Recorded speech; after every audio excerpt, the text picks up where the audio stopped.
Hi friends, आप सभी कैसे हो। आशा करता हूँ कि आप सभी अच्छे होंगे। आपका हमारे चैनल वीके जाटोल क्लासेस में स्वागत है। आज के इस वीडियो में हम 26 दिसंबर 2023 के मुख्य करंट अफेयर्स और उनके एक्सप्लेन के बारे में चर्चा करेंगे। प्रश्न नंबर 1, हाल ही में विश्व बास्केटबॉल दिवस कब मनाया गया है? दोस्तों, आपका सही आंसर 21 दिसंबर को होगा। व्याख्या: 21 दिसंबर 2023 को प्रथम विश्व बास्केटबॉल दिवस के रूप में मनाया जाएगा। विश्व बास्केटबॉल दिवस की घोषणा 25 अगस्त 2023 को संयुक्त राष्ट्र ने की थी। 1891 में डॉक्टर जेम्स नाइस्मिथ द्वारा बास्केटबॉल का आविष्कार किया गया। बास्केटबॉल अब एक वैश्विक खेल बन चुका है जिसके विश्व में अनुमानित 450 मिलियन खिलाड़ी हैं। 1936 में बास्केटबॉल ओलंपिक का हिस्सा बन गया। बास्केटबॉल अफ्रीका लीग (BAL) की स्थापना 2019 में की गई थी। महिलाओं ने 1892 में बास्केटबॉल खेलना आरंभ किया और 1976 में महिला बास्केटबॉल ओलंपिक में शामिल हुई। अंतर्राष्ट्रीय बास्केटबॉल महासंघ (FIBA) द्वारा बास्केटबॉल विश्व कप 2023 का आयोजन 25 अगस्त से 10 सितंबर 2023 तक किया गया। यह मुख्यतः 3 देशों फिलीपींस, जापान और इंडोनेशिया में आयोजित किया गया। FIBA बास्केटबॉल विश्व कप का 19वां संस्करण है। इसका आयोजन प्रत्येक 4 वर्ष पर किया जाता है। टूर्नामेंट में भाग लेने वाली कुल 32 टीमों को 4-4 टीमों के 8 समूहों में विभाजित किया गया।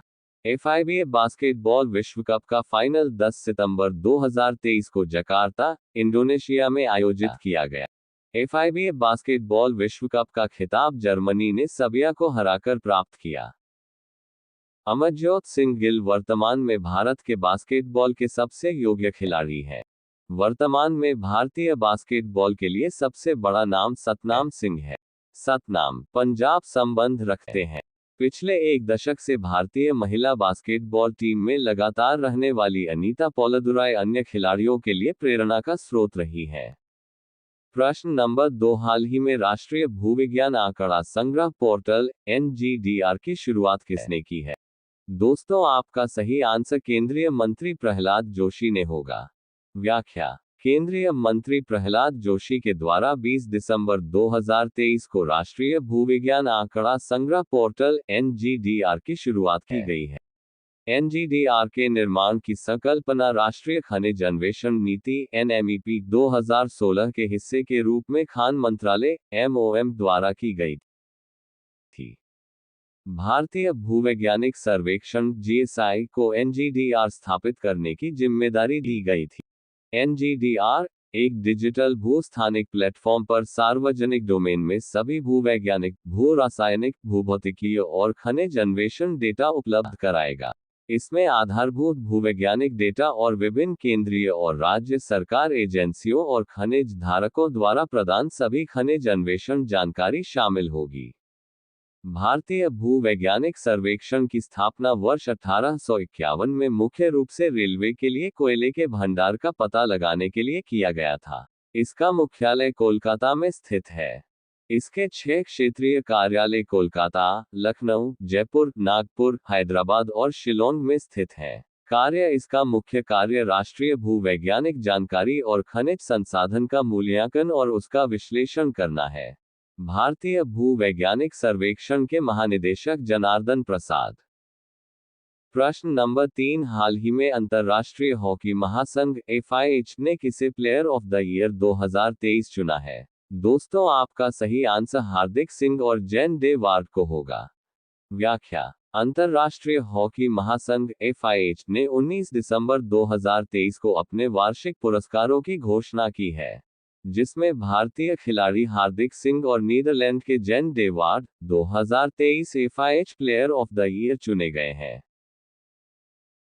हार्दिक सिंह भारतीय हॉकी टीम के उपकप्तान होने के साथ ही एक प्रमुख खिलाड़ी भी हैं। हार्दिक सिंह अब तक कुल 114 अंतर्राष्ट्रीय मैच खेल चुके हैं। हार्दिक ने 2020 ओलंपिक में भारत की कांस्य पदक जीत में महत्वपूर्ण भूमिका निभाई थी। वर्ष 2023 का FIH player of the year Hardik को मिलने वाला दूसरा बड़ा पुरस्कार है। सविता वर्तमान में भारतीय महिला टीम की कप्तान है। सविता ने लगातार तीसरी बार इस वर्ष FIH महिला goalkeeper of the year award प्राप्त किया है। इससे पूर्व सविता को 2021 और 2022 में FIH महिला goalkeeper of the year award दिया गया था। प्रश्न नंबर 4, हाल ही में प्रथम विश्व ओडिया भाषा सम्मेलन 2024 कहां पर आयोजित होगा? दोस्तों, आपका सही आंसर भुवनेश्वर में होगा। व्याख्या: प्रथम विश्व ओडिया भाषा सम्मेलन का आयोजन फरवरी 2024 में भुवनेश्वर में किया जाएगा। फरवरी 2024 में ओडिशा में 3 दिवसीय सम्मेलन का आयोजन किया जाएगा। ओडिया ओडिशा प्रांत में बोली जाने वाली प्रमुख भाषा है। यह ओडिशा के राज्य सरकार की राजभाषा भी है। ओडिया भाषा का आधुनिक बांग्ला, मैथिली, नेपाली एवं असमिया भाषाओं से निकटता का संबंध है। यह एक पूर्वी इंडो आर्य भाषा होने के नाते इंडो आर्य भाषा परिवार का सदस्य है।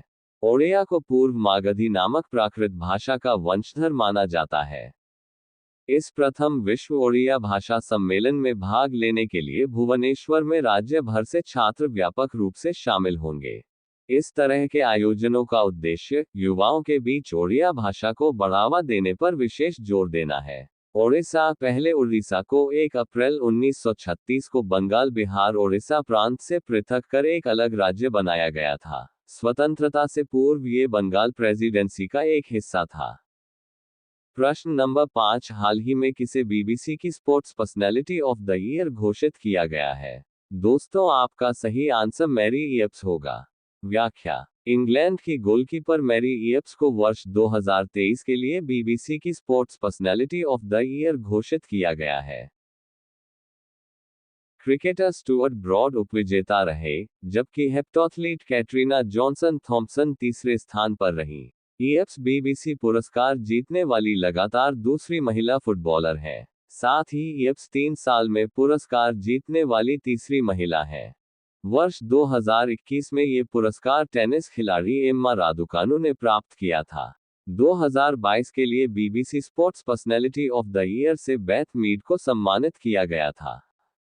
स्टुअर्ट ब्रॉड सार्वजनिक वोट में दूसरे स्थान पर रहे। स्टुअर्ट ब्रॉड ने इंग्लैंड के लिए 604 टेस्ट विकेट के साथ अपने अंतर्राष्ट्रीय करियर की समाप्ति की घोषणा की। स्टुअर्ट ब्रॉड ने एशेज श्रृंखला के अंतिम टेस्ट को जीतने के बाद 7 नवंबर 2023 को क्रिकेट से संन्यास लेने की घोषणा की थी। जॉनसन थॉम्पसन ने वर्ष 2023 में बुडापेस्ट में विश्व एथलेटिक्स चैंपियनशिप में स्वर्ण पदक प्राप्त की थी। ये BBC के वार्षिक समारोह का 70वां संस्करण है। प्रश्न नंबर 6, हाल ही में अंतर्राष्ट्रीय गीता महोत्सव का आयोजन कहां पर किया जा रहा है? दोस्तों, आपका सही आंसर कुरुक्षेत्र में होगा।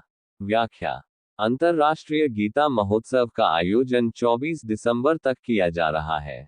इस महोत्सव का आयोजन हरियाणा के कुरुक्षेत्र में किया जा रहा है।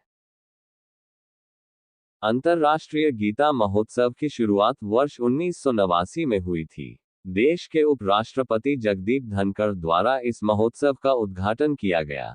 इस महोत्सव की थीम वसुधैव कुटुंबकम, श्रीमद् भागवत गीता और वैश्विक एकता रखी गई है। इस महोत्सव में असम को मुख्य भागीदार राज्य बनाया गया है। इसे वर्ष 2002 में राष्ट्रीय उत्सव का दर्जा दिया गया। वर्ष 2019 से इसका आयोजन देश के साथ साथ विदेशों में भी किया जाने लगा। वर्ष 2024 में संयुक्त राज्य अमेरिका में इस महोत्सव का आयोजन किया जाएगा। प्रश्न नंबर 7, हाल ही में जारी विश्व बैंक की रिपोर्ट के अनुसार भारत वैश्विक धन प्रेषण की सूची में कौन से स्थान पर है? दोस्तों, आपका सही आंसर प्रथम स्थान पर होगा। व्याख्या: दिसंबर 2023 में विश्व बैंक ने वैश्विक धन प्रेषण की सूची जारी की। इस रिपोर्ट का नाम माइग्रेशन एंड डेवलपमेंट ब्रीफ है। इस सूची के अनुसार भारत वैश्विक धन प्रेषण की सूची में शीर्ष स्थान पर है। वर्ष 2023 में विदेशों से भारत में $125 बिलियन धन भेजा गया। ये वर्ष 2022 की तुलना में 12.5% अधिक है। भारत का आवक धन प्रेषण देश के GDP का 3.4% है। भारत के बाद वैश्विक धन प्रेषण की सूची में दूसरे स्थान पर मेक्सिको है। मेक्सिको में विदेशों से $67 बिलियन का धन प्रेषित हुआ। $50 बिलियन के धन प्रेषण के साथ चीन तीसरे स्थान पर है। प्रेषण की वृद्धि दर लैटिन अमेरिका और कैरेबियन 8% में सबसे अधिक है। इसके बाद दक्षिण एशिया 7.2% का स्थान है। भारत में कुल प्रेषण प्रवाह का हिस्सा 36% हिस्सा अमेरिका, ब्रिटेन और सिंगापुर से आया है। संयुक्त राज्य अमेरिका प्रेषण का सबसे बड़ा स्रोत बना हुआ है।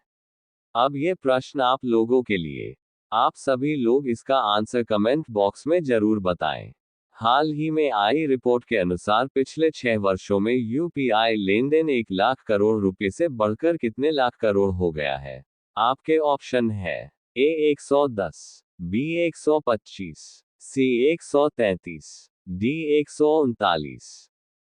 लास्ट वीडियो के प्रश्न का आंसर हमने आपसे पूछा कि हाल ही में भारत सरकार कब तक परमाणु ऊर्जा क्षमता 7,480 मेगावाट से बढ़ाकर 22,480 मेगावाट करेगी?